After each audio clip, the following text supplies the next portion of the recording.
ငယ်ငယ်လေးကသင်ခဲ့ရမှာသူတို့ဘာဘောအဲ့လိုအနိုင်ကျင့်တာတွေမကောင်းဘူးနော်ဟီရီအော်တာပါလို့ခေါ်တဲ့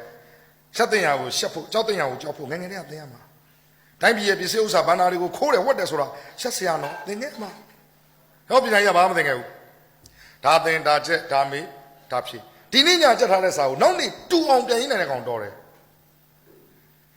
တူအောင်ပြန်ရင်းနိုင်ရင်တော်တာပဲအဲ့လိုစက်တူလေးတွေနှုတ်တိုက်တွတ်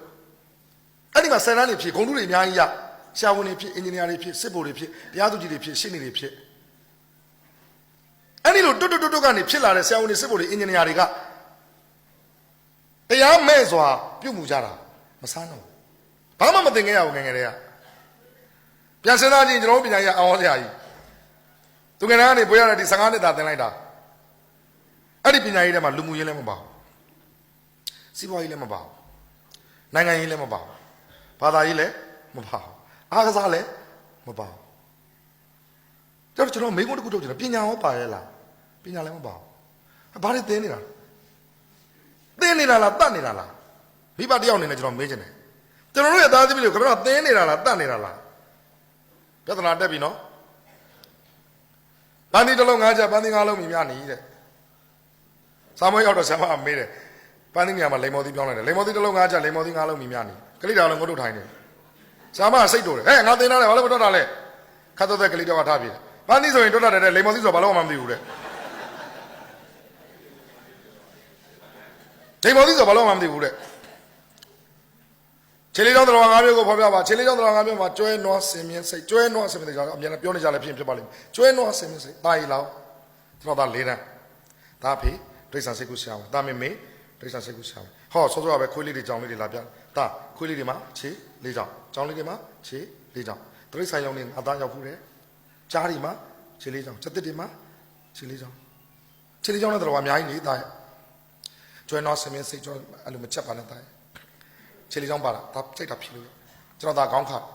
မရဘူးဖေဆရာမသူ့အကောင်နေမဟုတ်ရင်အမှန်မပေးဘူးတဲ့ဆရာမသူ့အကောင်နေမဟုတ်ရင်အမှန်မပေးဘူးအဲ့တော့ကျွန်တော်သားကျွဲနွားဆင်မြင့်စိတ်ဖြစ်တာတကောင်4မှတ်နဲ့9ကောင်မှ20ရတယ်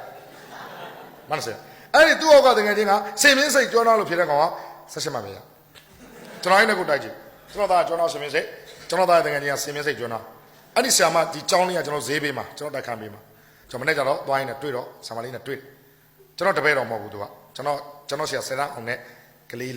ရဲ့တပည့်တငယ်ချင်းပေါ့ကျွန်တော်တပည့်တော်မဟုတ်ဘူးကျွန်တော်ဆရာဆယ်တန်းအောင်တော့မဟုတ်ဘူးကျွန်တော်ကျရှင်ပြတာဆိုဆာမလေးရေးလို့သမီးရေးလို့အော်ဆရာတဲ့ဆရာကိုသိလားလို့သိပါတယ်ဆရာတဲ့နင်းပွင့်တို့ဆရာမလားတဲ့အေးဟုတ်တယ်သမီးကိုဒီလိုဆရာနှုတ်ဆက်တာပါလို့ဆရာသူ့ထက်ညိုရဲ့အဖေလေးလို့သိတယ်ဆရာတဲ့သမီးကပြီးခဲ့တဲ့ကကျွမ်းတော်စမင်းစိတ်ဖြေတာသူ့ထက်ညိုမှ20ရတယ်သမီးရဲ့လေဟုတ်တယ်ဆရာတဲ့သူ့ထက်ညိုတော်တယ်ဆရာတဲ့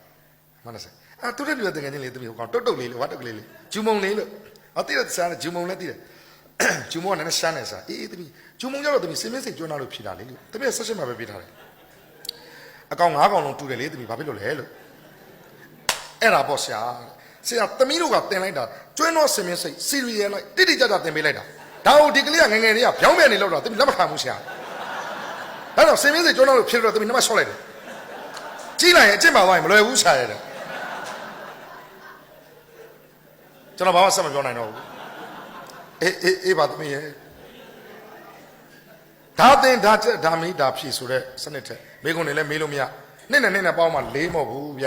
တရားတွေက96ကိုနှုတ်ရင်လဲ4ရတယ်4ရတဲ့အကြောင်းတွေအများကြီးရှိတယ်4ရတဲ့အကြောင်းတွေအများကြီးရှိတယ်ခင်ဗျားတို့ဘက်ကကြည့်တော့လက်ဖဝါကျွန်တော်ဘက်ကကြည့်တော့လက်ဖမိုးဗျဆက်ဆရာဘက်ကကြည့်တော့လက်မဝေရှင်မြင်ရတယ်ဒီဘက်ချမ်းကြည့်တော့လက်သားဝင်မြင်ရတယ်ရုပ်ရှင်ရိုက်ကွင်းလို့ကရိန်းနေပါလိမ့်နဲ့ဘတ်အိုင်ဗျူးလို့ခေါ်တဲ့အပေါ်စီးနဲ့ကြည့်ရင်လက်ဖွားလည်းမဟုတ်ဘူးလက်ဖမိုးလည်းမဟုတ်ဘူးလက်မလည်းမဟုတ်ဘူးလက်သားလည်းမဟုတ်ဘူးလက်ထိတ်ကလေးတွေပဲမြင်ရတယ် point of view လို့ခေါ်တဲ့ကြည့်တဲ့ရှုထောင့်ကနေအဖြေ5မျိုးပြောင်းသွားတယ်လက်ဖွားလည်းမှန်တယ်လက်ဖမိုးလည်းမှန်တယ်လက်မဝေရှင်မြင်တယ်ဆိုတာလည်းမှန်တယ်လက်သားလည်းမှန်တယ်လက်ထိတ်ကလေးတွေပါကွာဆိုတာလည်းမမှားဘူးလောကကြီးကိုအဲ့လိုပုံစံနဲ့ရှုမြင်တတ်မှအဆင်ပြေမှာလက်ဖမုံးမှာအမှန်ဆိုတဲ့ပုံစံမျိုးနဲ့လောက်ခဲလို့အခုဘာသာရေးနဲ့ပတ်သက်လို့ပြဿနာတက်တယ်ဖက်ဒရယ်ငြိမ်းချမ်းရေးနဲ့ပတ်သက်လို့ပြဿနာတက်တယ်ကချင်နဲ့ကရင်နဲ့မတည့်ဘူးရခိုင်နဲ့ဗမာနဲ့မတည့်ဘူးသူဖြစ်နေတာဝင်နေဖို့ကောင်းတယ်နော်